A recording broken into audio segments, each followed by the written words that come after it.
2012 সালের গণতান্ত্রিক সংবিধান আন্দোলন থেকে শুরু হয়ে সময়ের প্রয়োজনে 2021 সালে জন্ম নেয়া সময়ের আলোচিত রাজনৈতিক দল রাষ্ট্র সংস্কার আন্দোলন তাদের নাম পরিবর্তন করেছে।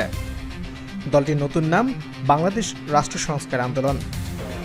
শুক্রবার রাজধানীর জোয়ার সাহারার এসকে সেন্টারে বিশেষ প্রতিনিধি সম্মেলনের মাধ্যমে দলটির নতুন নির্বাহী কমিটিও গঠিত হয়েছে। এ সময় সভাপতি হিসেবে নির্বাচিত হয়েছেন সুপ্রিম কোর্টের আইনজীবী হাসনাত কাইয়ুম। এতদিন তিনি রাষ্ট্র সংস্কার আন্দোলনের প্রধান সমন্বয়কের দায়িত্ব পালন করে আসছিলেন। রাষ্ট্র সংস্কার আন্দোলনের এক সংবাদ বিজ্ঞপ্তিতে এ তথ্য জানানো হয়েছে। জুলাই সনদের যৌক্তিক ও টেকসই পরিণতি নিশ্চিত করার প্রতিজ্ঞা করেছে রাষ্ট্র সংস্কার আন্দোলনের নবনির্বাচিত নির্বাহী কমিটি। ওই সম্মেলনে স্বাগত বক্তব্য দেন দলের নবনির্বাচিত সভাপতি হাসনাত কাইয়ুম।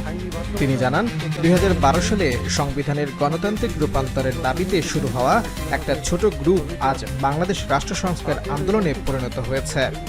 রাষ্ট্রের গণতান্ত্রিক রূপান্তরের দাবিতে জনমত তৈরি করতে সমর্থ হয়েছে, কিন্তু মানবিক রাষ্ট্রের বাস্তবায়ন এখনও সম্ভব হয় নাই।